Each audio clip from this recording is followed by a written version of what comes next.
Hello, everybody, and welcome to the second episode of Talkin Ranbu. Yay! I was hoping for that reaction, to be honest. Well, I'm hoping for that reaction from people at home. We can't tell, but I'd like to think that as soon as a new episode of this starts, everyone just jumps up and down and shouts in excitement. That would be pretty great. So today I am, of course, joined by Alan. That's me. And joining us is our regular guest, Cam. You'll never be rid of me. Yeah, I'm back for some reason. Why is that? Because you were like, I want to talk about stuff. I did. Because, well, one of the subjects in particular has got me frothing at the mouth. In a good way.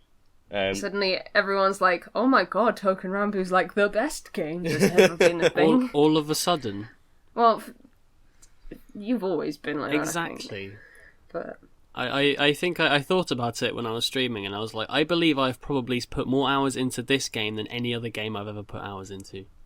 That's a statement. Yeah, I'm thinking. I think the only thing that could come close is how much I used to play Pokemon as a kid. But yeah, I think I've probably played this more than any specific Pokemon game, but not more than all Pokemon games combined. Right. But it doesn't keep track of your hours for you, so... It does make... So it's something that it's probably for the best. DMM needs to get on that. So... this episode came a lot sooner than we were anticipating, because a ton of stuff happened in the past week. Mm-hmm. So we figured it's time for episode 2, even though episode 1 came out last Friday, and it's now Monday when this episode comes out. Well, it's good though, because... I mean, the people seem to like the first episode, so why not keep the train going? Yeah, it's a very niche podcast. We considered it semi-regular, so that's defined by when there's something to talk about, we will talk about it, and if there's nothing to talk about, then we won't talk about it, because if there's nothing to talk about, then there's nothing to talk about. That's true. That's some logic right there. Exactly. So, shall we get on to what we want to talk about? Yeah. What do we want to talk about? The next event in the game, which is the War Training Expansion event Numero Dos. So, this is the second time this has happened. The first time it happened was when they introduced Nihongo, if I'm correct. It is indeed. First time it happened was when they introduced Nihongo. It went on for twice as long as this one's going to be going on for. And was, at that point, my favourite event that the game had done up until that point. Regiment Battle is my current favourite event that they've done. But this is a close second. I really hope they bring that back, because that sounds amazing. It was great. It was fucking long as shit. It took ages, and the novelty did wear off, but it was amazing. I loved it to pieces. I liked the bead event, the Village of Treasures, I think, until I realised how much grinding was involved to get the thing that I wanted at the end of it. Mm-hmm. Yeah. The thing I don't think that worked with the you can only do this 3 times every 6 hours unless you pay a bunch of Koban. I don't think it worked with that formula. Well, that's the formula that Regiment Battle had. It's just that with Regiment Battle there was eventuality to it, whereas with you knew exactly how much Toshidama you were getting from each run, whereas with the bead event you didn't know how much you were getting. You didn't know if that freaking third enemy card would appear and sort of just end your game. Just end it, yeah. Yeah. And also, my favourite card was the Kaiki card. The Mysterious Fire card. Yeah, apart from the times where you'd get that card, and then the next node, you'd get that card again, and you're like, oh! Oh no. My life. But War Training Expansion Event 2, how about, Alan, you give us a brief explanation of what it is? Alright, okay. So, pretty much exactly the same as last time, except for they've sort of condensed it down to 2 weeks instead of the 4 weeks that it had before. So it's basically 4 different event maps that are sort of aimed at 4 different players, because no matter where you are in the game, no matter what you're doing in the game, there is going to be something that you can do in this event and something in this event that will easily fill up 2 weeks of your time from logging in and doing a few hours a day. So the 4 event maps, the first one is a basic training with a level limit of 30 that you get a monstrous amount of experience compared to the kind of experience you would be getting for low level swords. I don't know what the average of a node is, but it's a lot better than what you'd get for, I don't know, 2-2 or something like that, where you're generally sending those swords at. I ran it a few times myself just now in the event, and on the first map, my swords were gaining 300 experience each, and then the MVP would get 900. No, the leader would get 900. But I think they get 600, and then a further 300 if they're MVP, because my leader was always MVP because it was Ibatushi. Yeah. And then in the second map, they were getting about 120. Yeah. So because the first map is very much intended for with a level limit of 30. It's basically intended for getting your babies up to Toku status. But one tip I will give to people is that if all your swords are already over level 30, then send in a few of them with some random level 1 drops, and you can train them up quite a bit higher than that, which is what a lot of people were doing during the training campaign that dropped before the regiment battle. But I'm not going to be using basic training during this because I'm going to be stuck on stages 3 and 4. But stage 2 is the basically for people who don't have Nagasone and Urashima yet. It's got something known as virtual kebishi. So if people don't know how the kebishi works, is that the kebishi's difficulty is generated via the highest level sword on your team, and in this instance there is a level limit of 40 on the map, but the kebishi is locked at the level 30 to 49 range, so it's never going to be that impossible, and it seems as though the encounter rate is a lot higher than it was before, and you don't have to run the arduous task of getting to the boss node 10 times before you do it if you're actually actively grinding for them. So for people who don't have Nagasone and Urashima, they're great swords, they're very useful if you haven't been to World 6 yet, so it's a pretty great time to get a hold of them, and judging by sort of comments and stuff, it's going to be a lot easier to get a hold of them here than in certain other maps, because I'm pretty sure their drop rates now are better than they were last time war training was a thing and when they had this as a thing. So yeah, if you don't have the Kotetsu brothers, then this is going to be for you. And then stages 3 and 4 have no level limit, and they're basically there for hunting for a couple of unique and rare swords. Stage 3 being the second time we are seeing Moniyoshi after he's had his Nendoroid and stuff revealed. They're like, oh, gotta get your Nendoroid, we've got to get your sword boy first. So on these two maps, if you have Itachi, Odachi, Yari or Naginata in your team, you will not pass through the bamboo. So there are a couple of resource nodes that you won't get to, which is a bit of a bigger deal in this because you get a first clear reward for all the resource nodes and for finishing the map each time, and you get some pretty decent rewards. You get stuff like Emmas and bentos and troops and that kind of thing. But yeah, if you are just looking to get to the boss node, whack Itachi or something in your team so you're not going to be going to those other dead ends, and maximize your chances of getting to the boss node. So on stage 3, the boss node dropping Moniyoshi, the current drop rate as calculated by Talkin Browser is 0.8%. So you're looking to go there a few hundred, like a bit over 100 times to get him on average. But I mean, judging by the wiki comments, there are people going, I got him on my second try, and I'm like, you're a bastard. And then stage 4 is the introduction of the latest Tanto, for some reason, Fudou Yukimitsu, whose drop rate at the boss node is about 1%. And also on the, I think by the time this episode comes out, we'll be in the second week. So you've missed your chances to get a heightened drop rate of Otogine, but that's not really a problem. Otogine is not particularly rare, but they did what they did last time, where in each week they would have a new sword from the boss node that would have like a heightened drop rate, and then so from when you're hearing this, the current sword's going to be Ichigo, who has a better drop rate at this node. So if you don't have Ichigo yet, you can be grinding for Fudou and Ichigo at the same time, potentially get two new swords. Lovely. Oh, training. I swear the last time they did this, one of the heightened drops was GG. Yeah, it was. Yeah, last time they did this, it went on for 4 weeks. First week was GG. No, sorry. First week was Uguisumaru. Second week was Tombokiri. Third week was Iwatushi. And the last week was GG and both rare Tantos. So Hirono and Atsu. And that's something that I'm actually quite annoyed about here, is that, so the 3 swords I don't have currently are Moniyoshi, Fudou, and Nihongo. And so 2 of the swords I don't have are in this event. And because it's only going on for 2 weeks, I don't think I'm going to have enough time to grind for both of them. Because before, it went on for a month. And because I spent that month like sort of going, oh, I don't have a Kashi yet, I should grind for a Kashi for a bit. Oh, I haven't got a Kashi. Oh, let's try map 4, try and get into Hongo. I sort of bounced between the two of them, and that led to me not getting either. But this time I've decided to focus on map 4, get Fudou, because I think Moniyoshi is going to be available again sooner. Because this is the second time he's been available. I always said from the start that I think he's going to be a drop from the boss node of 7-1.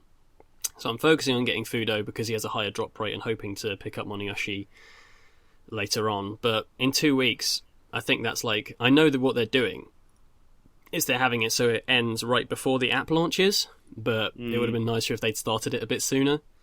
Yeah.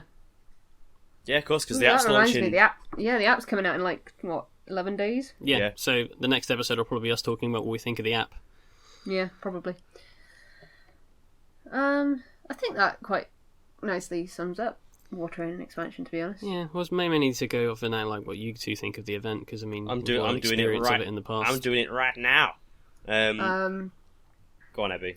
I'll be doing it soon, probably. I don't have a ton of time to play Touken Ranbu right now, because I've got to edit this, and then I've got another podcast tonight, and then I've got loads of videos needing to happen next week. So, hopefully, I'll have time to sit down and play it if I can do all my work in the first 3 days of the week. So. Which map are you going to be aiming for? What are you going to be trying to do? I think my main thing is that I want to try and get Arashima or Nagasone.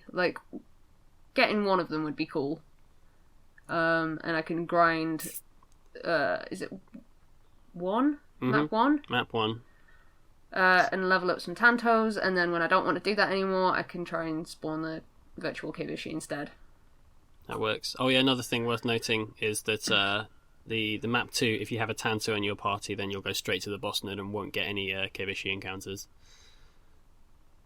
It's good if you want to rush through. Yeah, exactly, which is great for people like me who, because last time the everything resets in the second week, so you get all your first clear rewards again, but you also have to go through everything again, and so you literally can just ram through. Go straight to the boss node by sticking a Tanto in your team and then get to where you need to be. But I think I'm probably not going to get the new sword. I'm probably not going to get Moniyoshi. But if I can set my goals quite high, being getting Arashima or Nagasone. Yeah, I'd say it's very but not likely. Impossible. You're almost guaranteed to get Arashima if you put a bit of time into it. I would assume. Hope so. Because then I can understand why Cam likes him so much. Because he's great. And besides, I might have it running in the background while I'm doing other stuff. So. Yeah, that's what I always do. Talking to someone, Torabu. Recording a podcast, Torabu. Asleep, Torabu. Well, it will be going to sleep, Torabu on the phone, and soon. And never sleeping ever. just one more map. Oh, it's 6 in the morning. I really do love the versatility of this event, and that's why I had it so highly last time, is that if you do have swords of various levels and various swords you need, if you get bored of grinding the same map over and over again, you can take a break and go and do something else. There's sort of lots of play value about it, and as I said when I introduced it, there's something for everyone. A lot of events, newer players complain about, because with the underground treasure chest and stuff, getting to floor 50 is doable, but going beyond that is very, very hard if you don't have higher level swords. And same with the regiment battle event. If you didn't have a decent mass of high level swords, which is why they did put the training in preceding it. If you didn't have a decent mass of high level swords, then you just couldn't do that event.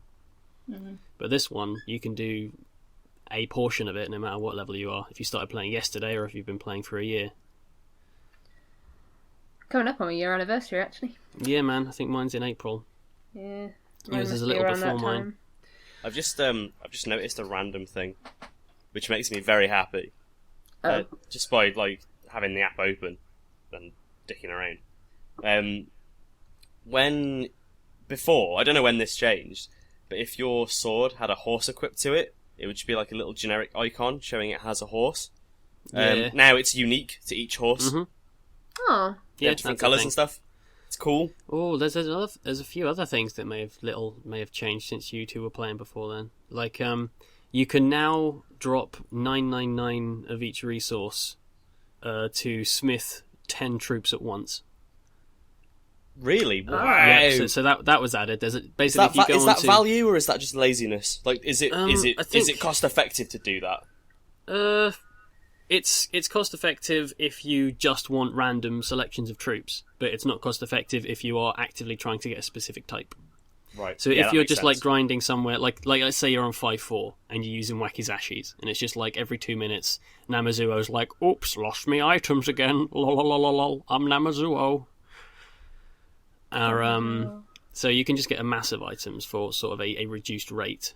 But I've never really done it. I just thought it was a cool little button. And the other thing on the lines of the armory that was probably added at some point after you guys stopped playing is that you can now break down multiple troops at once. No, you could, that's the thing. Yeah.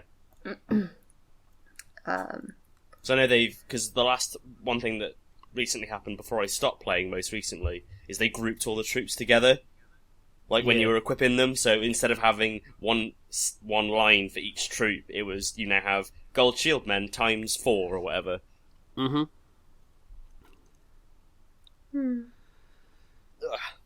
Cool. Anyway.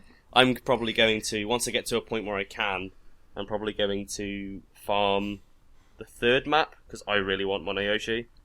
Yeah, and especially if you haven't done World 6 yet, Moneyoshi's just like a house, because Monoyoshi is unreasonably strong in terms of like when we first saw Moneyoshi's stats, I was just like, are you joking? He's got like the freaking leadership and survival better than most Uchikatanas, and it's like he will probably replace Namazo in my main party when he hits 99.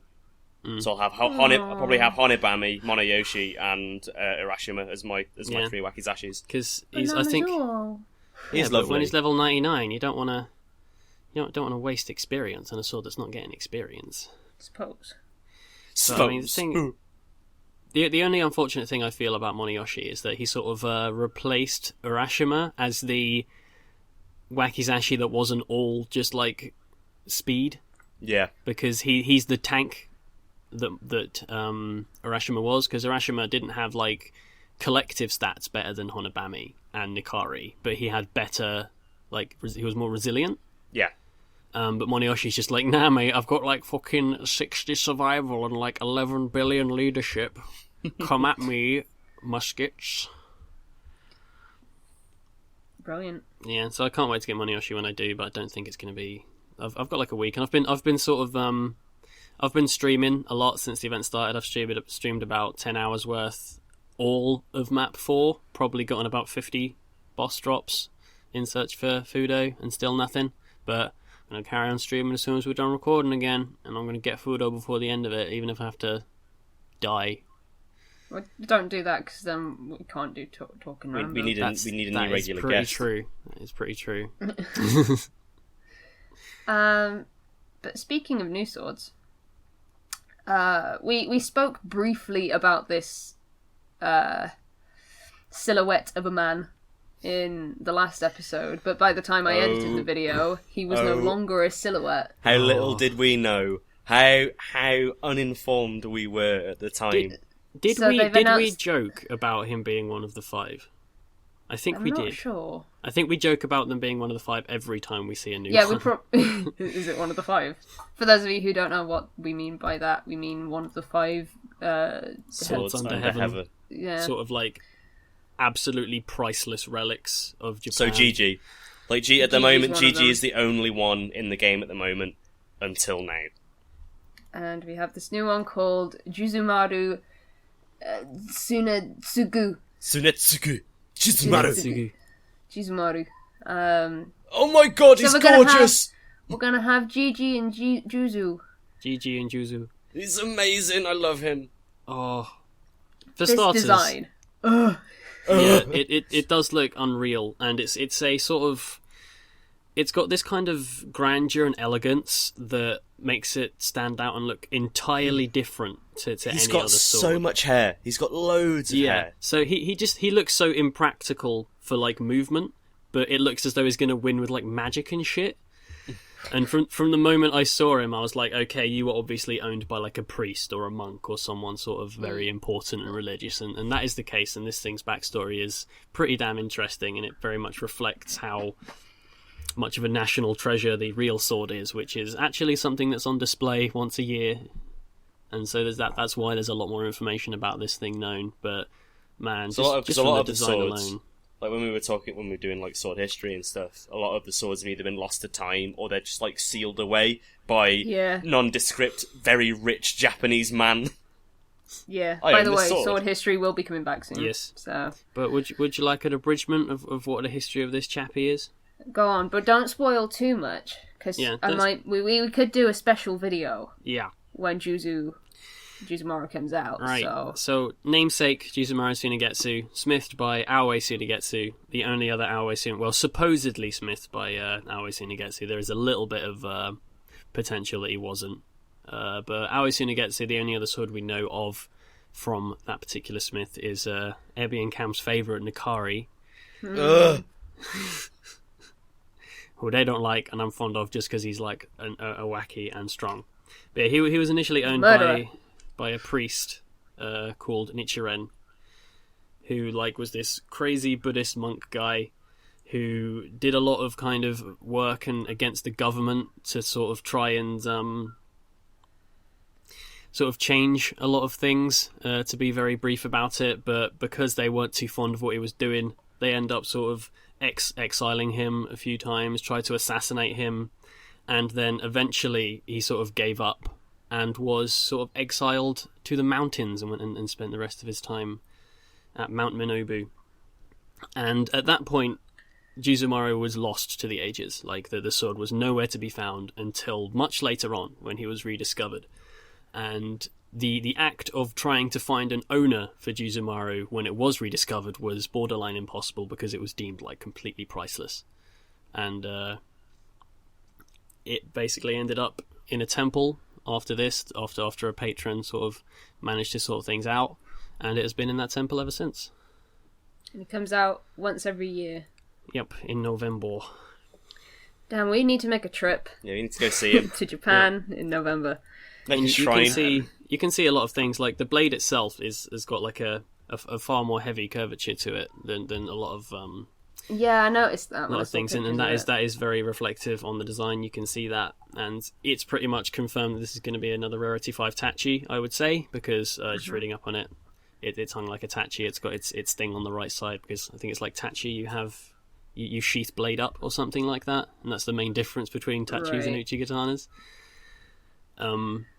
But yeah, pretty much confirmed. Would make sense for all 5 swords under heaven to be Rarity 5 Tachis. I'm not sure if the other ones are going to be other things, but I'm pretty sure we're going to see Gigi dethroned as the with the highest stats in the game. Potentially, yeah. And it's possible we're just going to get handed in for free.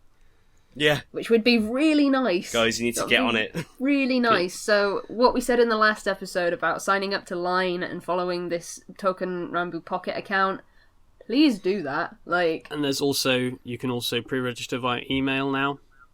oh, can you? Yeah, it's a bit of a... Ooh, just had a little sort of silent burp there. It's a bit of a ball ache, because if you go on the Torabu wiki, you can see how to do it. But it's another, like, it goes to a separate sort of site, and you have to input another bit of code to actually be able to do it, but you can do it. And I did it, and I think loads of other people have, and I think because of that, we are now over 1 million. So everyone's getting GG no matter what. But we want to get this guy, because I'm almost certain he's going to be the boss node drop, like this exclusive boss node drop of 7-4 when that happens. I think, to be honest, he has the potential. I don't like saying it because I'm very fond of Gigi, but he has the potential to be the most popular character in the game, I feel. I'm not sure about that.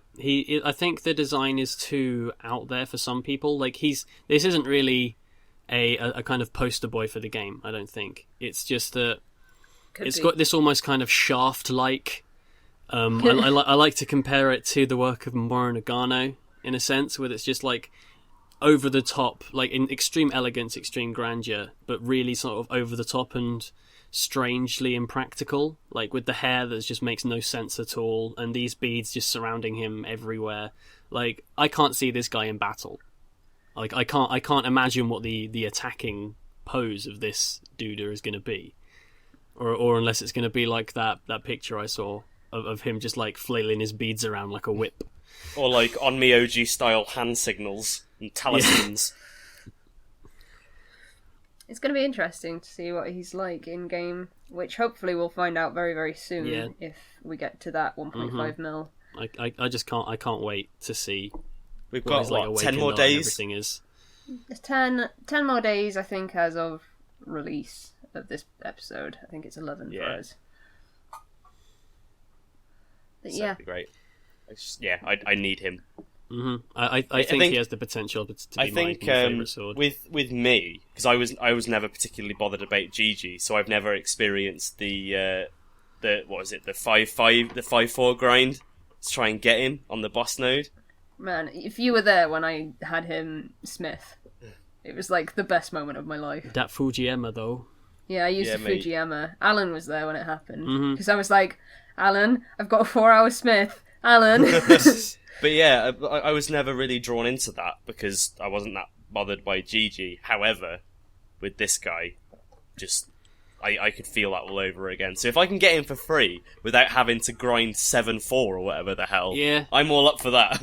I don't know though, to be honest. Like, I think one of my favourite things about this game, like grinding is obviously not fun when you're doing it, but I think my favourite thing about Torabu is when you get the thing you've been grinding for. The payoff is good. Like when I finally got Arashima. When I got Akashi. Yeah. When you got Akashi, when I finally got Arashima, I was just like over the moon. Mm-hmm. It's like a weight gets lifted. It is insane. But then, I'm not sure how I feel about getting a sword of this level for free, is all.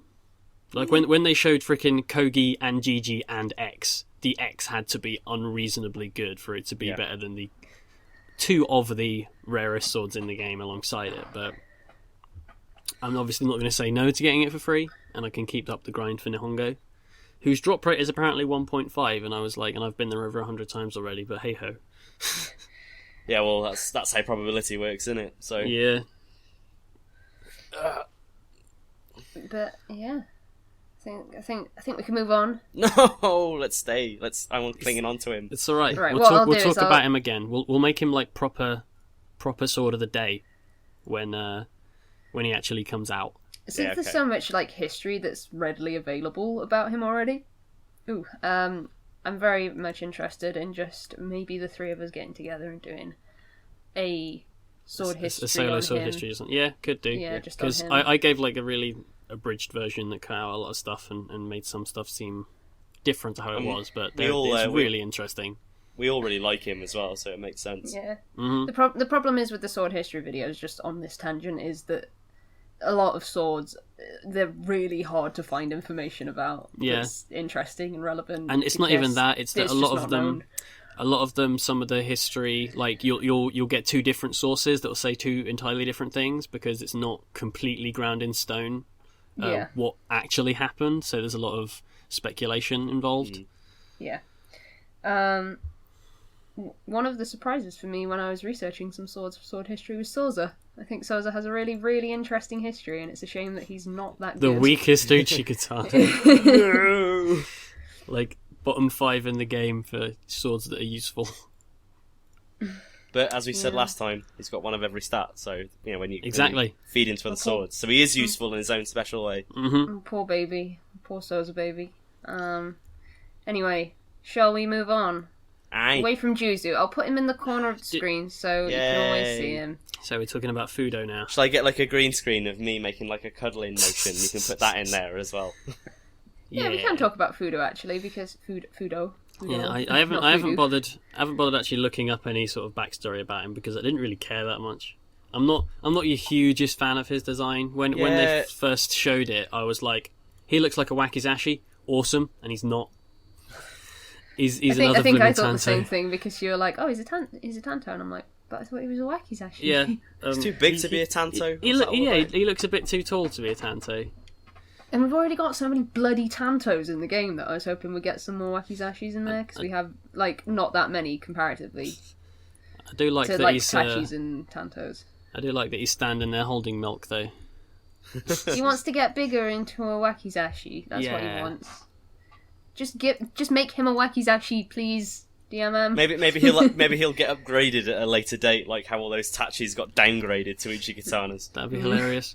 But the only other thing is, not only is he a Tanto, he's not even a very good one. He's sort of middle of the pack. We haven't seen his full... I don't think anyone has unlocked his final Toku stats for survival and scouting yet, because, fuck how hard it is to upgrade those stats with... Housekeeping. Internal affairs, not housekeeping. Housekeeping. Is it like horsekeeping, the middle one, or whatever it is? No, horsekeeping's one of the other ones. Muck out the horses. I don't know, man. All I know is it's the middle one, it's the green one. The only one you need, because the other ones you can just feed people to get them to work. But yeah, like I made a video about this, I should know.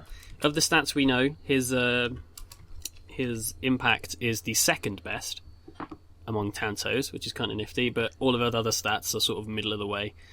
So he's not going to be up there with Sayo and what's his knob from the last Underground Treasure Chest event for super relevant and useful Tantos, but I'm still going to grind for him. I still want to have him. Still want to have him in the party. Yeah, it was field work, by the way. I was right. Wee. GG.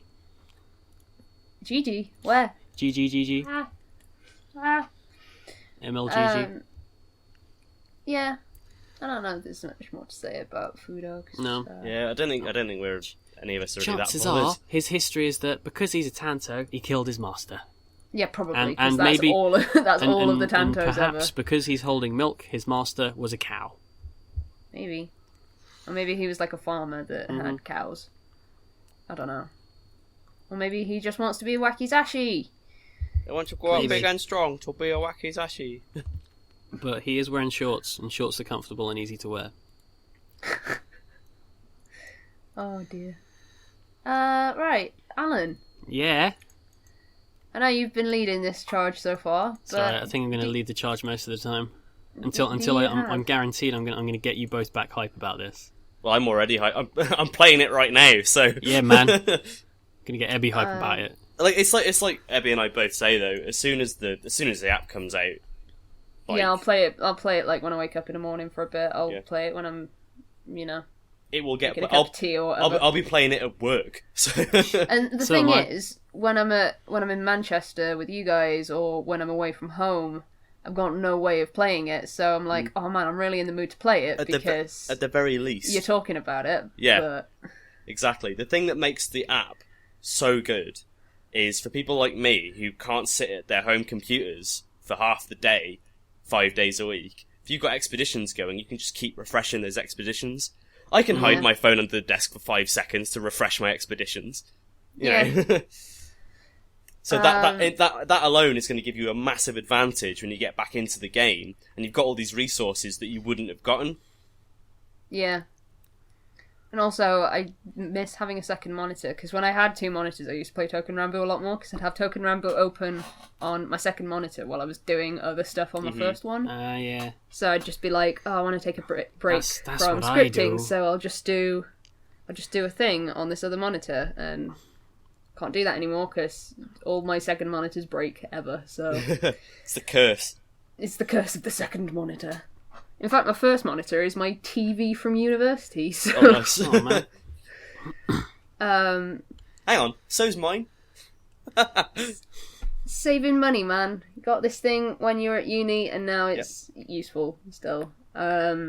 But Alan, do you have a tip for us this week? Yes. So I did a cheeky little. It wasn't really a tip last week. It was just sort of letting people know about the new missions. But it was Alan's tip of the day. Yeah. So that's a new segment. It's Alan's tip of the day. You need like a musical interlude for it. Alan's tip of the day. No, we'll just do something like just put one of the jingles. I'm not doing that. Oh please. We just made it sound like it would be so good. Alan's tip of the day. It's what will set this podcast aside from all the other podcasts out there. It'll make it more like an afternoon radio show. It'll be the sound that happens when a sword drops. The one that's like...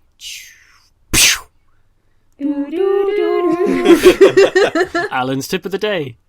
Just splice that in. Oh, and I could green screen myself, and I'll just the drop will be me. Like, hello there. If you want to make a little video thing to put in there of you being a sword drop, I'm down. Alright, okay, I've got to get that Akashi cosplay on deck before I do that. Anyway, Alan's tip of the day. We're going to be doing that as a thing, so I can give tips to people. And today's tip of the day is 1-1. And you better be like, Alan, that's not a tip, that's just a map. That's the first map. I went there once to get to 1-2. No, 1-1 is a very, very, very useful thing in the game. For starters, it is the only of the main maps wherein you cannot spawn Kebishi, which means you can use it over and over and over again. And all nodes only have 2 enemies on them, which means this is where you go to get your swords into Sakura Fubuki. So if you're doing anything wherein you need your swords to get your power boost... Alan, you should explain what Sakura Fubuki is. Do they not know what Sakura might not know. Okay, if people don't know what Sakura Fubuki is, I'm sure you've had tired swords before. So when you see your swords and they're in red or they're in orange, so red is minus 40% on your stats, orange is minus 20% on your stats. When you see nothing, that's your stats as they're listed, and Sakura Fubuki is where you see those the Sakura petals sort of gliding across their face, and it gives you plus 20% on all of your stats for your swords, which is very, very useful. That's why you want it. That's why you want it. So basically, in order to get one of your swords in Sakura Fubuki, it's fine if they're over the level limit. I think the level limit for 1-1 is something low as hell, like 12. But just put the sword on their own, with their items on, send them through 1-1, and by the time they get out of it, they'll be in Sakura Fubuki, so long as they were in neutral fatigue to begin with. And this is great for a lot of reasons. I mean, I'm sure you particularly, Abby, I know, have complained a lot in the past about not being able to do what you want to do because your swords are getting tired. It's a real problem when you first start the game, because it's like, why are you all so tired? I can't do anything because you're so tired. Which is something that happens a lot in situations where you're not, every sword is not doing their thing. So, for example, if you have Iwatushi on your team, everyone else is going to get tired because they're never touching anything. Or if you have a lot of ranged attacks taking things out, some of your slower swords just aren't going to do anything a lot of the time. And so, in order to completely prevent ever having to sort of wait around for your swords to get out of fatigue, if you get your entire team in Sakura Fubuki via that method, sending them on their own with items through 1-1, and then basically do your maps, and then as soon as someone leaves Sakura Fubuki, get them back in Sakura Fubuki, and you can basically just carry on playing forever. Okay, and there is one other little thing that I find 1-1 useful for, and that is getting the Awakened Art sprite in your battle records. So this isn't really a huge deal for most swords, because you can just have it happen whenever and it's not really an issue, but I like to unlock all of the CGs for everyone as soon as I get them. But this is very critical for the swords from the Regiment Battle event, Hizumaru and Higekiri, because as soon as they toku, they technically become another sword, and you've missed your chance to get the CGs for all of them. And so basically, what you do is, as soon as you get the sword at level 1, send him into 1-1 with no items until he gets damaged to the point of orange damage level, and then leave, and then attach troops to him and send him back in, and just keep letting him get hit until they awaken, because that's the great thing about all the nodes in 1-1 only having 2 troops in them, is that your guy will go first, they'll kill one, the other one will get one attack in on you, and then you'll attack again and get the other one. So every node you will be attacked once, and you will attack them twice. Mm-hmm. And that's just about all I have to say about 1-1, unless there's anything else that you two would need to know. No, you explained it pretty well, I think. Smashing. So yeah, use 1-1. Get I've been doing that now, and it's really helpful. I'm going to do that before I decide I'm ready to tackle World 6. Yeah, yep. That is a big thing. If you've got Tantos and you're ready to take on World 6, it's extremely useful for that as well. Yeah, pretty much. So, I think of that and I look back on all the times when I didn't do that. Think of all the flipping gold shields I lost when I was first doing 5-4 with Wakizashis in my team.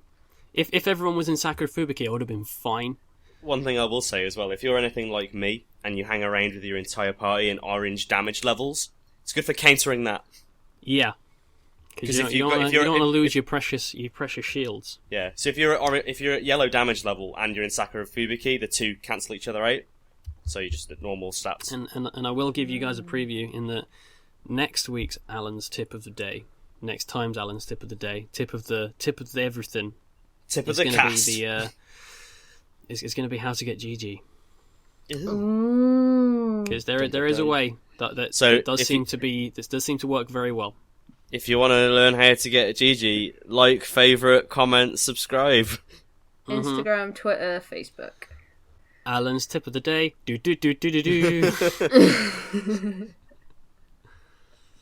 Cool. Alright. So, I found a website. Here we go. Yes. Swords.trash.moe. Swords.trash.moe. Gives you a pair of swords and you have to pick which one you like the most, and it calculates in what order you like your swords. It takes a while.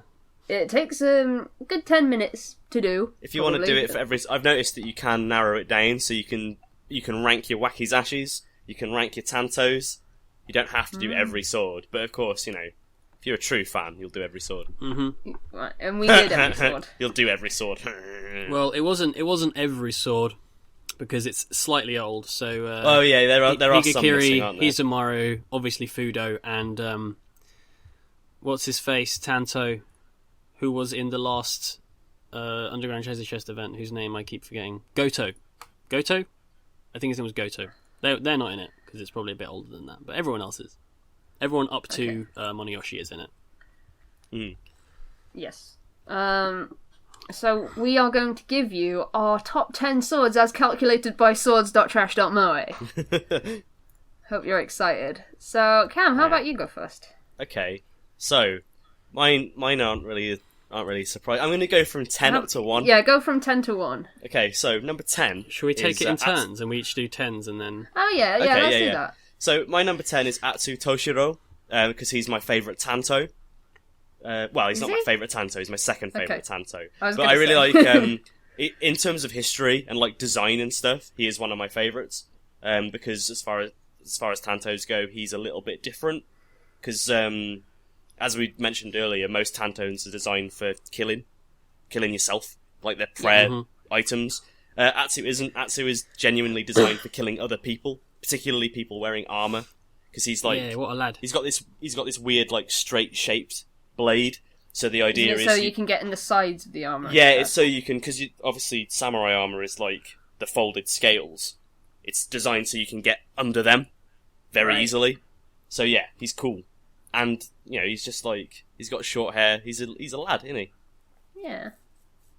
I think I know which one you mean. I think I know which one you're talking about. I quite like his design. Yeah, he's one of the rare Tantos. He's there's the rare Tanto that looks like the other Tanto.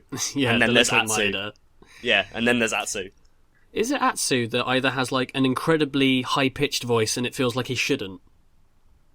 Or has he got like an incredibly deep voice? He's got a very manly. He's got a very manly voice. That's what it was. Because I was thinking he does like a little bit manlier than some of the others, but not to the point where it's sounding like fucking not to that level. His left pec. Yeah. Who's going next? Alan. What's your number 10? Right, unfortunately, because of how this thing's done its rankings, my number 10 is actually a joint number 10, so I've got 11. But I will simply choose off the two which one I like the most. Okay. And Nagasone Kortetsu is my number 10, which I'm very happy about, because I own the 6 wall scrolls of who were my 6 favourite swords at that point, and probably still are. And Nagasone is... unlike Cam, who got like 3 Nagasones before he got Arashima, I got, I think, 3 Arashimas before I got Nagasone when I did it, which is far more normal because Nagasone's drop rate is a hell of a lot lower. And I just love Nagasone. Like, he's so unbelievably manly, and also like he's very strong. He's, I believe, he's the 2nd or 3rd strongest. I believe he's the 2nd strongest Uchigatana. When he came out, he was the strongest Uchigatana. And then Izumi no Kami was just like, I'm Izumi no Kami. I'm fucking amazing. I was Itachi, and now I'm an Uchigatana. I'm sorry, Nihongo. Nagasone, rather. I get Nihongo and Nagasone mixed up because they're both so manly. Nagasone is like number 44 on my list because I have nothing to It's because I you're don't not know. Emily and you don't like the big burly men. Funnily enough, Nagasone is my number 11. So he's pretty close up there on the list. I like Yeah. him because there's that whole thing of, oh, is he a fake? Is he not a fake? And he just owns it. He's like, so what if I am a fake? I'm pro. Exactly. Shut up, Hachisuka. Which is, yeah, if you think about it that way, Hachisuka is very much like, I'm not fake, and I And I'm abhor gold, and I'm fakes. beautiful. Um, And another thing in Nagasone is that he's got black hair with blonde highlights, so he's Seth Rollins. my number 10 is Gokutai. Yeah. Gokutai. I love Gokutai because he's so sweet and so small, and he's probably my favourite Tanto. And he's got tigers and stuff. I can't speak for his stats. Alan probably can. He's not alright, the isn't he? worst, but Yeah.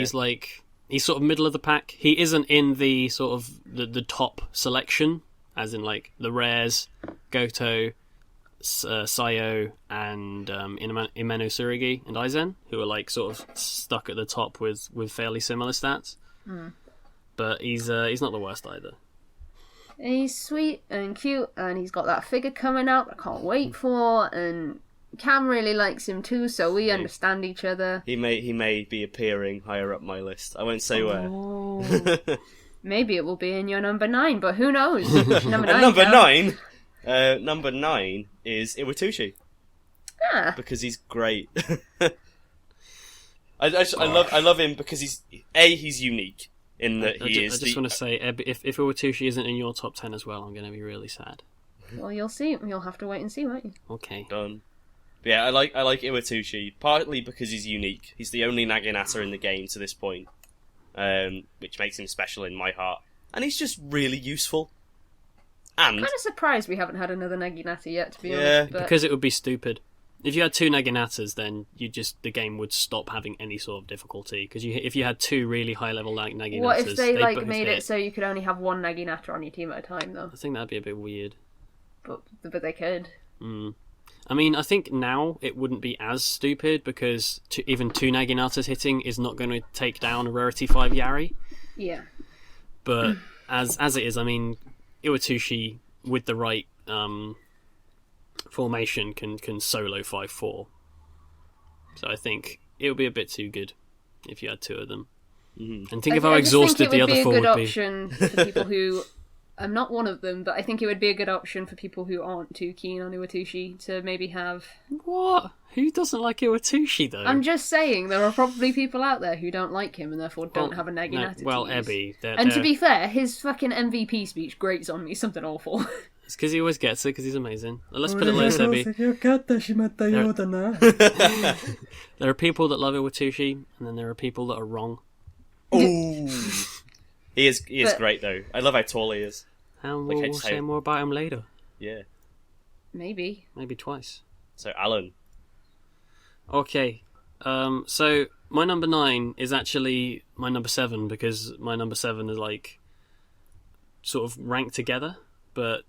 And what I'm going to do is, even though it's put them in a different order, I'm going to put the one of the three that I like the least and sort of order them myself. So Kogi is my number 9, Okay. and I wasn't expecting Kogi to appear so highly. To be honest, I probably just ended up choosing him over other things quite a lot. But I mean, the downside of Kogi is that he is one of the rarest swords in the game, yet he is nowhere near being anywhere close to one of the best Tachis in terms of stats. However, he's blooming gorgeous, isn't he? he is. He Yeah. is. Look at him. I'm looking Oh. at the figure of him right now. Yeah. Which I kind of want to buy him, but like, yeah, his design is so... There has to be one Foxboy in the game, right? Yeah. And one that isn't Nakigitsune. Yeah, there's just something about his design and his sort of level of grandeur that just makes me just upset that he isn't stronger than he is, just because he feels like he should be. But he is very cool, and even though he's a Tachi and there's a million of those, and he is replaceable in your team, he's not someone like Iwatushi that has a very distinct role. He's just another sword, and if you don't get him, it's not a huge problem. But if you do get him, you are very happy about it. And it's another one of those things where, like, he's not a sword I ground for, but he's a sword that appeared one day upon smithing with a Fujiema, and I was like, hey, it's Kogi.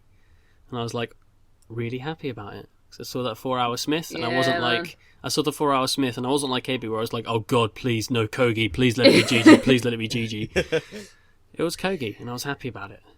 Yeah, when I had my GG drop, I was like, I've got a 4-hour Smith. It's a 50-50 chance I could get Kogi, and I think I might cry if I get Kogi. And another thing about it with Kogi is that I was lucky in that I wasn't like most people, or a lot of people, who, with 4-hour Smiths, wherein they'd get a few Kogis before GG.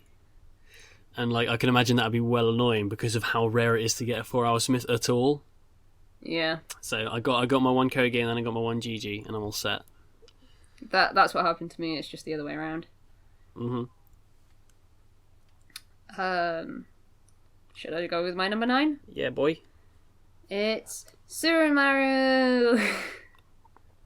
Yeah. Surumaru is... No! Surumaru. Surumaru's a stalker. Surumaru.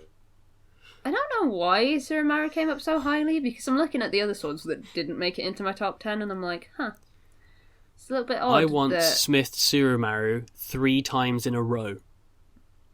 It's because he's great. Surumaru. 3 Alan times doesn't in like a row. Surumaru because he drops all the time. Because he was my first rarity 4, and I think I got him about 6 times before I got my second rarity 4.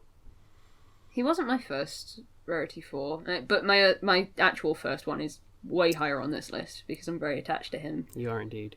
But Surumaru's cute. He's pretty good. I haven't leveled him past like level 30, but for some reason he's number 9 on my list. So That's got to count for I something. don't hate the kid. He just stalked me, and he does have He's the your lowest rival. stats amongst rarity 4. besides, like the Nendroid of him is really, really nice. The He is scale figure very of him pretty. Is really, He is really very nice. pretty. I will give him that. Yeah, he is. He's got a great design. He's like Monoyoshi but bigger. Yeah, he's like. I keep thinking that those two are like related in some way, but they're not. I don't Yeah, think they just look like they are. they just got- look like they got should the be same because palette. they're designed by the same person as well, and they just look so similar. But they aren't related. I can't wait to get my scale figure of him. It's gonna be gorge.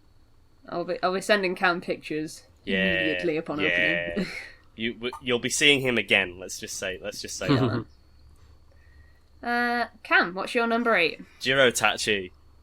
Yeah. I love Jirotachi. Jirotachi was the first Odachi that I got, and I was just like, you look like a woman and you're a drunkard. Yes. And I feel like now I have to like Jirotachi a lot on principle because Tarotachi is so popular. At least among my group of friends. Yeah. So Oh yeah. I think most people do choose Tarotachi over Jirotachi. yeah, they do. Even Which though makes me they, sad. for the most part, they're like exactly the same. Their stats Yeah. do differ slightly, but they fill exactly the same role. Whereas the other 2 Odachis fill very different roles. Yeah.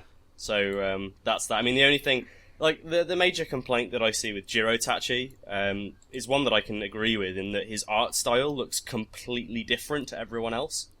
Yeah. And his awakened form looks trash. It does. It's No, horrible. I don't know. I like his awakened form because it's like, oh yeah, he is a man. Yeah. By the way, I am. Yeah, but he does look like he has no neck. So It's true. I don't even remember what his awakened art looks He's like. like- Basically, he's got Let me his have a look at chest him. out and he's like heaving got his with this chest massive out. He's cut. got he's all like his sword's behind him. He's all like rah, but his proportions are like way out. Yeah, it's a bit dodge. Whereas I don't Tarotachi in dislike- his awakened art looks like His- he's wearing yeah, black Tarotachi's- lipstick, so... Tarotachi's awakened art is fucking menacing, though. I love it. I Yeah, love the okay, perspective I on it.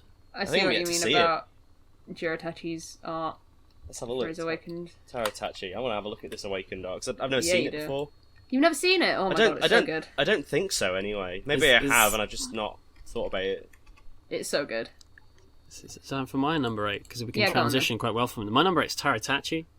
Ah, Yeah, there we go. just ekes out a couple of places out from the top 6. But yeah, Tarotachi was he wasn't my first Odachi. He was one of the first swords I really wanted and was trying hard to get. The first sword that I really wanted and couldn't get easily and had to grind to get was Honobami.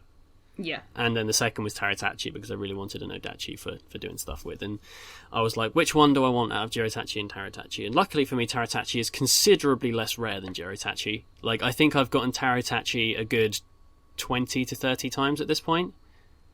But I've only gotten Jiratachi once still, which is insane to me. And obviously Ishikiri Maru must have had hundreds of times at this point.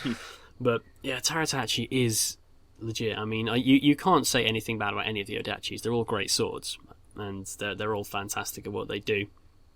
But I just think Taratachi is cooler. And I'm not going to talk about like his personality, because I'm going to leave that for Evie when we get to much higher on the list. But Number one. Thanks. he is adorable pies as well. And yeah, his awakened art is pretty unrealistically badass. Yeah. I've just looked at it. Yeah, it is really good. He's a cool cat. I think he has the coolest crest as well. Like, his is like a torii gate with a crane. And I just think it's really pretty. If I was going to get a Touken Ranbu tattoo, that wouldn't be a bad call. So. I just want Iwatushi's face, like, on my bum. In his awakened Doria! That probably just destroyed the levels there, I'm sorry. That's fine. Is it my turn for number 8 now? Yeah, Even boy. though I would love to talk about Taratachi more, but we'll do that later. Just realised how long this is going to take to get through. This is going to be a long episode. I've set a timer on my computer because I need to stop recording and sort some stuff out before we can probably finish this podcast. But my number 8 is Kogitsu no Maru. Yay! Oh, I had an idea actually. Why don't we do our top 5 next episode? Oh, we could do that. Yeah, so we'll just do 5s this time. Yeah, that works. All right. So Kogi made it to number 8 on my list, but I'm not quite sure why. Again, sort of like Surumaru, because I'm not nearly as fond of Kogi as Cam and Emily are. But I still quite like him. I think he's very pretty. It's nice to have a fox-themed character. Kogi's my number 12, I've just realised. What? Yeah, I know. He's scored quite low for me, unfortunately. My number 12 kind of surprises me, because it was Shoku Daikiri, and I'm like, Shoku Daikiri's awesome, though. I don't know why he's so high on my list, though, because I like Okuya Ikara more, and he's number 21, so... But... Yeah, Kogi's number 8 on my list. I like his design. I don't think his stats are great, as Alan's already said, and I don't really use him that often. But maybe I was swayed by the fact that I do have the figure, and it is sat next to me, and maybe he was just looking at me like, choose me. Choose me. So yeah. There you Smashing. go. Ooh. Is it me again now? Yep, go. My number 7 is Honobami. Honobami. Honobabu. I remember when I first started playing Touken Ranbu, and I was scrolling through all the swords to try and decide which ones I wanted, and Honobami was one of the ones that I was like, yes, this guy looks awesome. I want a piece of that sword. And it took me ages to get him. I think it was kind of a similar situation to Arashima, but not quite as bad, because I was smithing rather than farming, where I got like 2 or 3 Namazuos before I got Honobami. But it was fine, so I got Honobami, and it's all good. Only 2 or 3? Yeah, like I was quite lucky, I think. Namazuo is really, really common, and Honobami is surprisingly rare. I know. Honobami was one of like the first swords I got, I'm pretty sure. Yeah, you but took Honobami is also it took me ages to get him. Honobami was also the first sword that I got to level 99, which is pretty... Me pretty too, good, actually. No, second. First was Iwatushi, obviously. There you go. So yeah, that was... So he's a good one for me. He's all faithful for me. He never sets a foot wrong. He doesn't lose his troops. He very rarely takes a lot of damage. He's just a solid sword. He is incredibly good. Yeah. As far as say what Wakizashi's traditional role is, that being like speed and scouting and actually packing a punch as well, I would say he's the best Wakizashi for the Wakizashi's role. Like he's not as good as Arashima and Monoyoshi for sort of tanking hits, but he is unreasonably fast. He's got a lot of impact, and he doesn't die that easily. He's consistently surprised me with how well he performs. Yeah. Simply put, when I was before I'd 99'd my first 6-4 team, that's a thing that happened. He would be MVP every time because he would always go first, and he would always kill everything in one hit, even if it's 025 Yaris or whatever. Granted, they were very high level, but he did sort of hog experience because of how good he was compared to the other Wakizashis on my team, being Namazuo and Urashima. I like Honobami. Yeah, you do. It's good. Got that prize figure on the way, or there. Yeah, they announced the Namazuo to go along with him, and I'm really happy. Because for prize figures, they're really nice. Like, the Honobami one is really, really nice, so... And one day, Ebby is going to cosplay as half and half. That's the dream. So you turn around, it's Namazuo, turn around, it's Honobami. Whoa! Whoa, so good! I kind of wish I had a twin so I could be like, we can cosplay Namazuo and Honobami together. But I don't have a twin, so... That does sort of, like, nip that in the bud. Yeah, a little bit.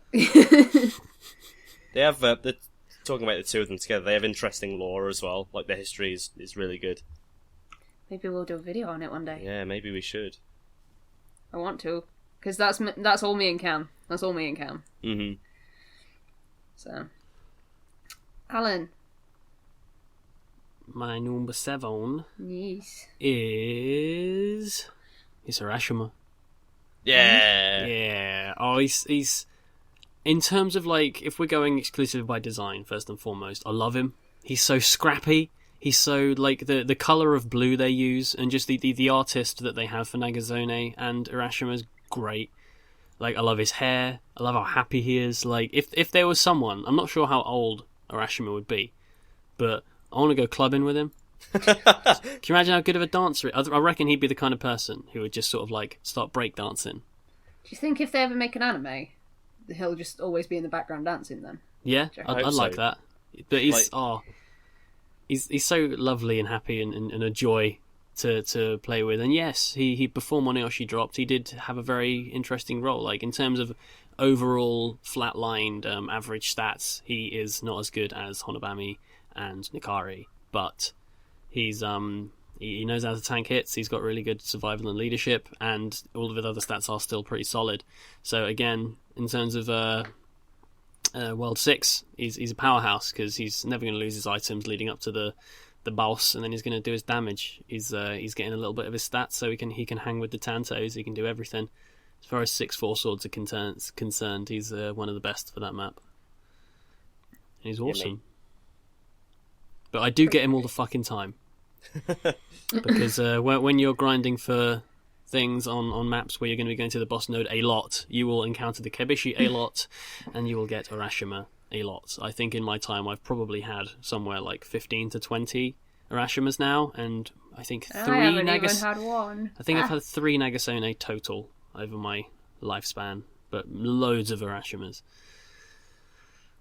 Okay, maybe next time I'll be able to say, I got an Urashima. Guys, could I join the Urashima club Can I now, join please? the club, please? Off the cliff And with that's, this and that's one me too. off the cliff with this one too.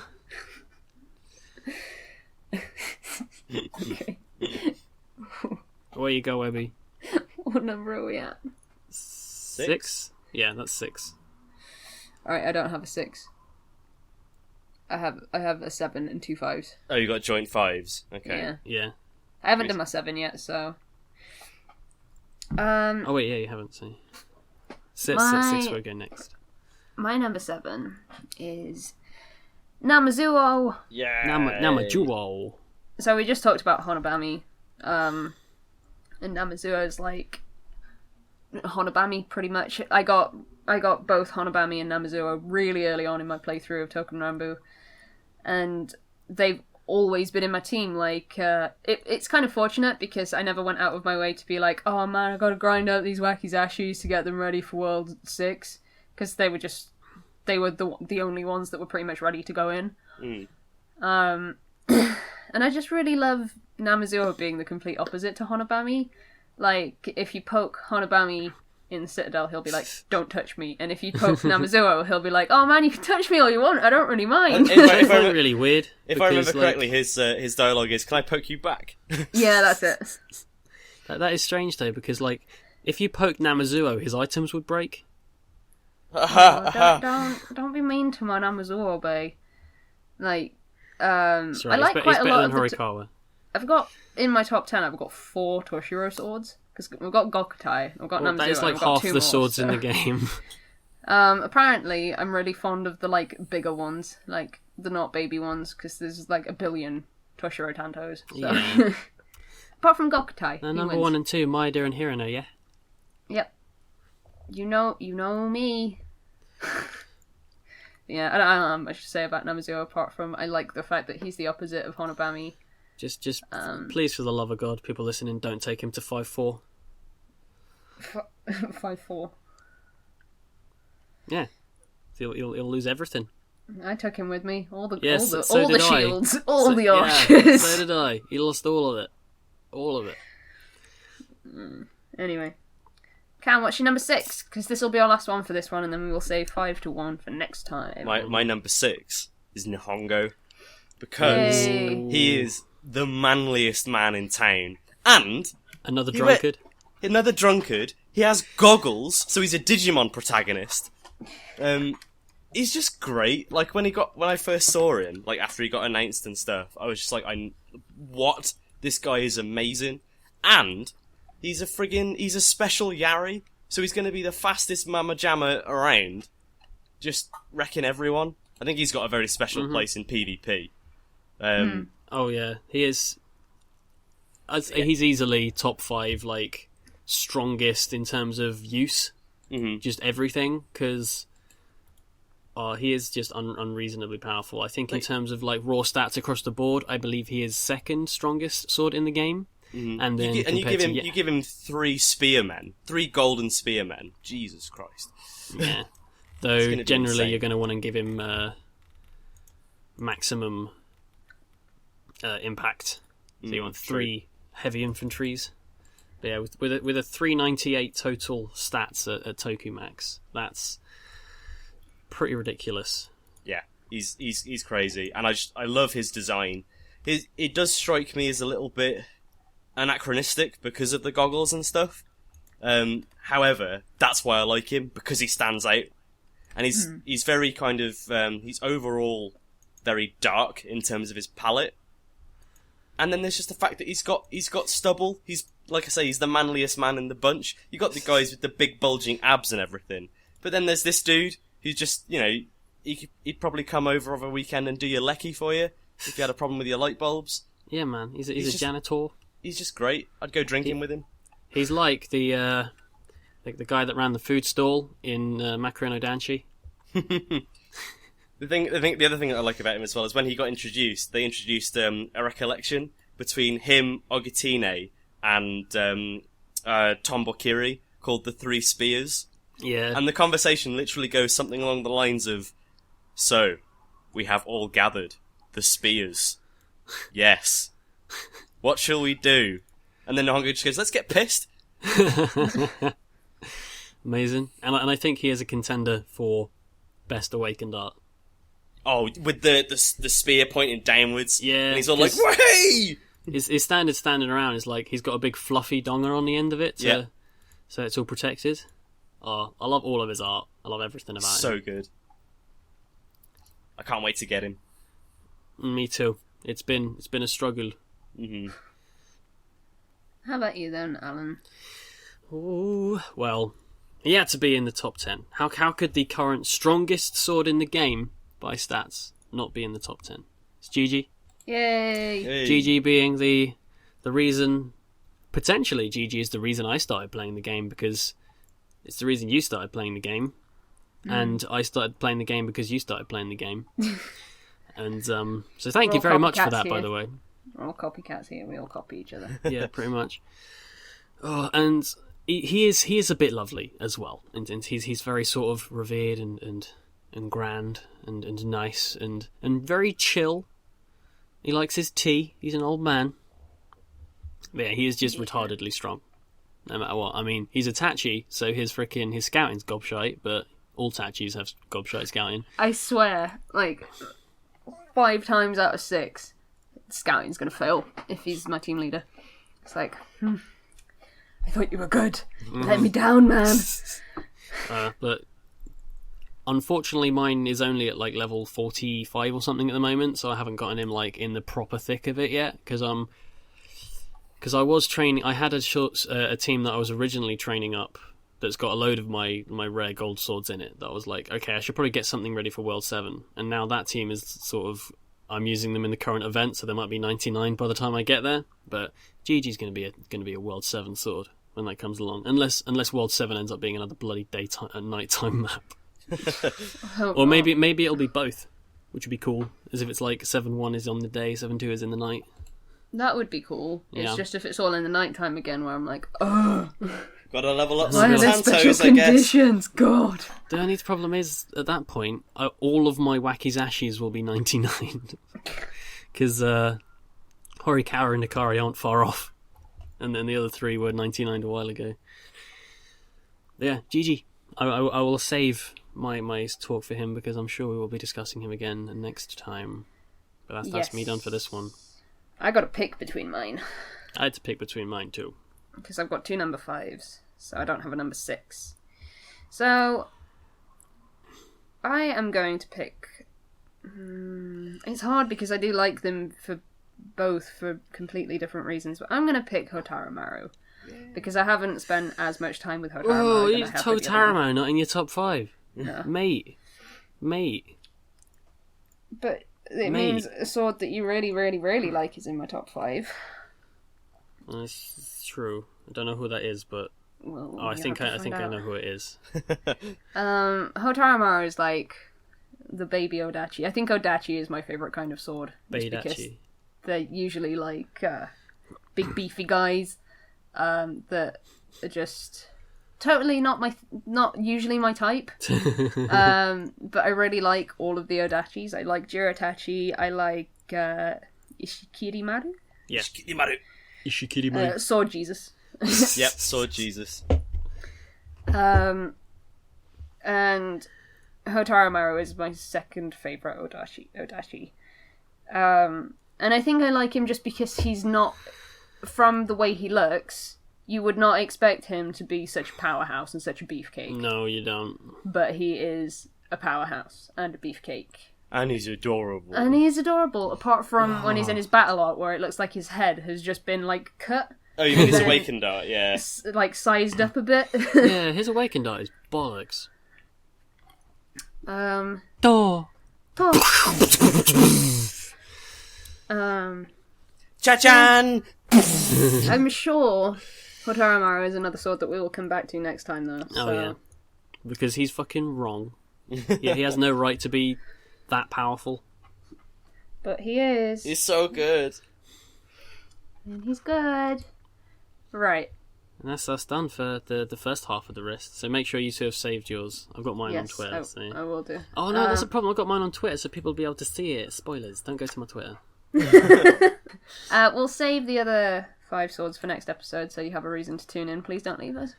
And one thing that I wanted to bring up is we had sort of a question that I got rid of, because I'm an idiot, and I will get it right now. But we had a question in the last episode, sort of, from a person who has a question. Has a question that they have asked in a way to us. It was Rumiya in the last. Oh, that's the reply button. That's not the read more button. Shout out so to well. Who said maybe you guys could have a segment about talking. That's not what they said. I'll try that again. This is from Rumiya, who said maybe you guys could have a segment talking about what starters you picked and why. So, I'm going to count that as a question. It's not really a question, it was more of a suggestion. But it's appreciated, and if you have any questions for us, do feel free to leave them. And we'll whack them in this in slot. the comments, and we will answer them if you want tips, if you want to know things about how we play the game, whatever. But yeah, let's talk about our starter swords. So, my starter sword was Hachisuka Kotetsu, because I wasn't really attached to any of them when I first started playing the game, and Alan was the one who set up my account because I was very confused about how to do it and make it work in England. Oh, yeah. And I said, you know what, I'll pick the one that you want me to pick. And then I picked Hachisuka. Yep. Because he's the best one. You didn't know he was the best one at the time, though. No, I did. I knew he was. I knew it was the best one. I didn't know he had the best stats, but he's still the best one. Okay, that's what I meant. In hindsight, if I had not said that and I could have picked my own starter, I think I was leaning towards picking Yaman Bagari. I thought you were leaning towards Cashew. No, I wasn't leaning towards Cashew. I was leaning towards Yaman Bagari because you like his hoodie. He's blonde and got a nice face, hasn't he? But he's got a nice face. I think in hindsight, I would either pick Cashew or Yoshiyuki. Doesn't really matter, but it does. It would have been nice to have a reason to use Yoshiyuki because I really like his voice. So if he spoke at me more, that would be fine. What about Alan? I chose Hachisuka. What a surprise! Because he's fucking beautiful. Okay, spoilers. He's in my top 5 for next week, right? But he's gold, fully gold armor, and I was like, holy shit, he's Gilgamesh with long purple hair, basically. And he does look. So I thought he was just Mu from Saint Seiya, because he is basically gold armor, pink hair. Oh yeah, very very much so. But I mean, I'm pretty sure everyone's reasons for choosing their starters is going to be because they liked how they looked. Because that's before you understand the game. And so, yeah, I literally just chose him because I thought he was the one that looked the best, like, by far, I guess. And he's still, to this day, one of my absolute favourite swords. I think he was, like, the 4th sword that I 99'd. And luckily for me, he is by far the strongest of them. And I think he's sort of, he's 3rd or 4th strongest Uchigatana in overall stats, because he is very, very good. He's a little bit below Nagasone. Not as fast as Hasebe, but still very fast. He's a great all-around sword. Very, very useful. He stayed with me for quite a while, considering I wasn't really attached to him as you were. Like, he's one of my highest level swords still. Because he always used to, back in the day when you always had your starter as your team leader, and he just was like way above everyone else because he's hogging all the experience. He was my team leader for like 6 months. Like, no joke. But I like Hachisuka. He's good. He's a good one. He is indeed. Go on then, Cam. What about your attachment to your sword? See, I feel bad now. So originally, I was going to pick Yoshiyuki because I think out of all the starter swords, he's probably my favourite. He's got a gap. Yeah, exactly. He looks great, and he's got a gun, so he's badass straight away, breaking all the rules. But I wasn't allowed to pick Yoshiyuki, because Yoshiyuki's Emily's starter sword, so I had to pick someone else. So I picked Yaman Bagari, and I pretty much dropped him as soon as I could. Like, he looks cool and everything, but I just had no real attachment to him. As soon as I had more than 6 guys, he got ditched, and he's kind of floating around. I think he's a fairly high level. I think he's floating around level 40. But that's only when I've needed to chuck him in. God, even I used Yaman Bagari more than you, because Yaman Bagari was one of the ones that I picked up relatively early. Mine's at like 52 or something. Yeah, I've just never... And I haven't used him in ages. So, as far as starter swords go, I've never really used any of them all that much. I think my highest level now is, drumroll please, Hachisuka. Yeah, of course it is. Again, because he's the best one. And he's a Kotetsu. Yeah. So he joins the trifecta of Kotetsu. Yes, they make up the ultimate Bay team. Like, yeah. I can't even imagine World 6 without the 3 of them with me. It's very, very cold. Oh. So there you go. Oh, well then. There you go. Our attachments to our starter swords. And Alan's the only one with a really big attachment to his starter sword. Yeah, I like Cashew a lot. I think Cashew's cute. He's got high heels and nail paint. He is a lady boy. There's a reason for that, though. There's a reason for all of the lady boys looking at lady boys.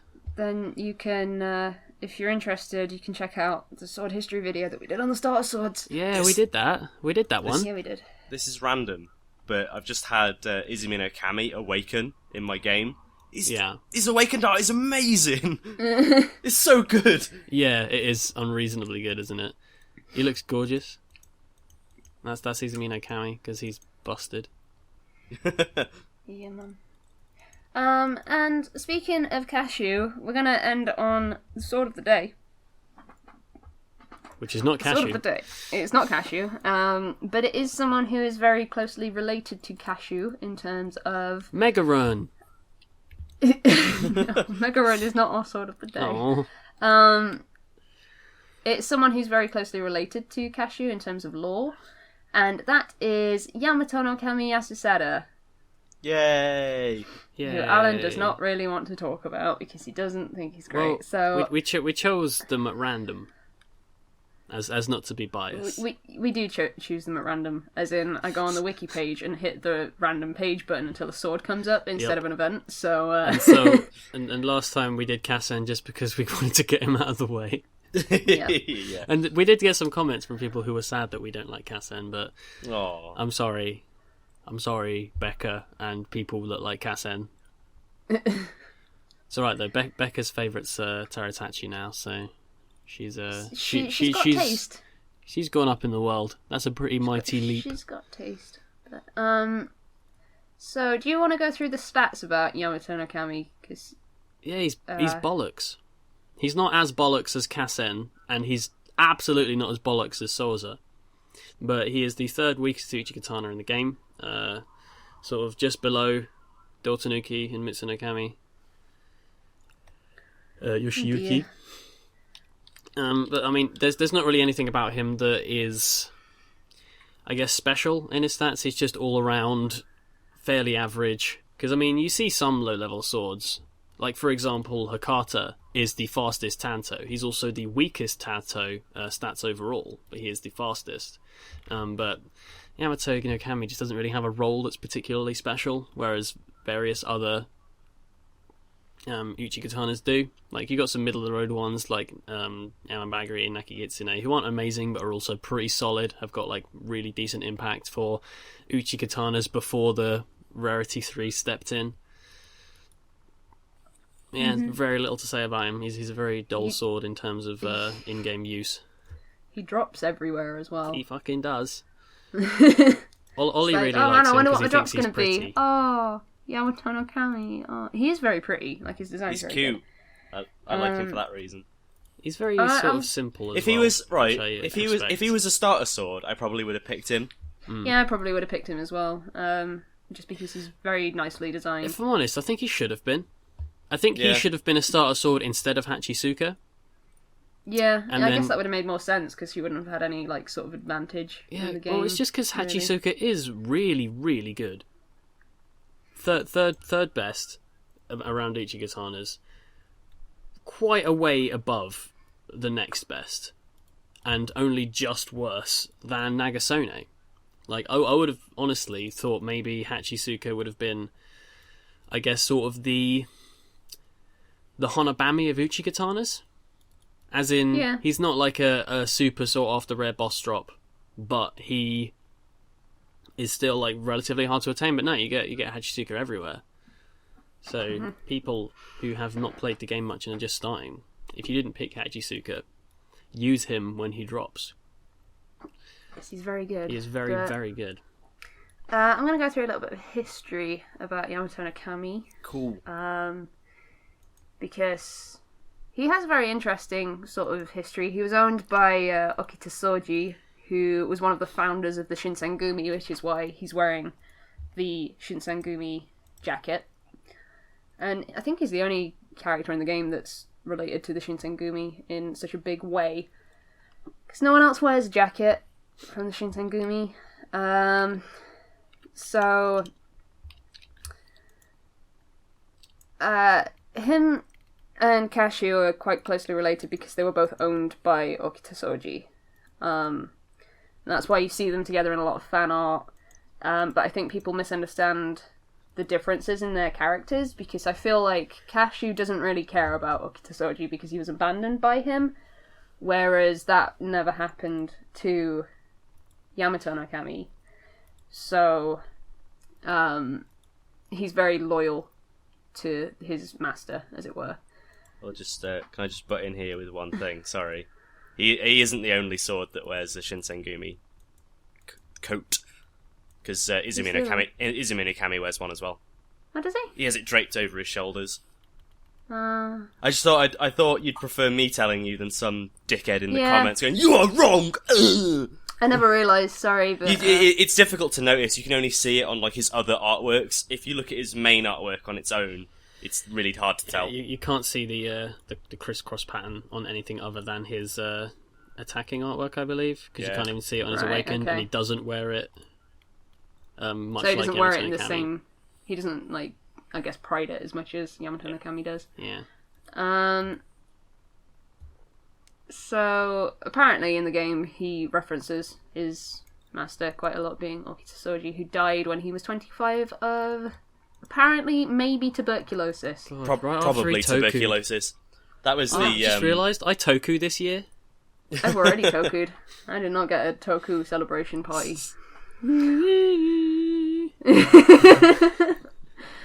So you guys toku at 25. I toku at 30, mate. Shit, man. I've got 2 years to go. God, you must be I've got 4 years to go. What am I talking about? 2 years to go. I was like, man, Cam's older than I thought. No. I've got 3.5 years to go before I toku. So yeah, that's a little bit of history about. What was I going to say? I actually had a thought before we went into that conversation. If it was suspected that it's tuberculosis, then it's probably tuberculosis. That was the in disease to have in that time. Everybody had tuberculosis. If you were ill, you had tuberculosis. So that brings us to the end of episode 2 of Talkin Ranbu. Yeah. The podcast that you can listen to while you do Touken Ranbu. There you go. You can listen to it when you do other things slogan. if you want as well. In the time it's taken for you to listen to this, you guys will probably finish one of their expeditions. So there you go. Sweet. So yeah, let us know if you have any thoughts about the podcast down below. If you have any questions for us, any questions about the game, feel free to leave those down below. And share us with all of your other Touken Ranbu friends so that we can have a nice little English Touken Ranbu community that isn't the Tumblr page for the Touken Ranbu Confessions. If you would like to cheer me on as I continue to grind the current event, whilst you grind the current event, I will be streaming quite a lot this week, as I have been. Twitch.tv/backershift. I will be streaming until either the event is done or I get both Fudou and Monoyoshi. Whichever one comes first. Probably the former. Sweet. Hold on, I'm looking up Izumi no Kami. Oh, he does have a Shinsengumi coat on. Look at that. I just thought he had a blue jacket on, like a Look at that. I thought he was a superhero, which is why he's allowed to have stats that insane. I see what you mean now. I apologise for getting that wrong. It's alright. It's like I say, it's a very easy thing to miss. But it was like when you said it, I was like, hang about. I'm sure that someone else does. He doesn't wear. I don't think it's as heavily ingrained in his lore as it is for Izumi no Kami, Yamato no Kami. I mean, maybe when we get to researching it, we'll find out. Maybe that's actually Yamato no Kami's, but he killed him. Nicked it. This is mine now. That looks nice. I'll wear that. But yeah, thank you so much for listening, and we will see you in the next episode, which probably won't be in 3 days. Yeah, unless they drop another event during this event, it will be shortly after the release of the app, so we can discuss that. So look forward to that. Whoop, whoop. Right. Bye-bye, everybody. Bye-bye.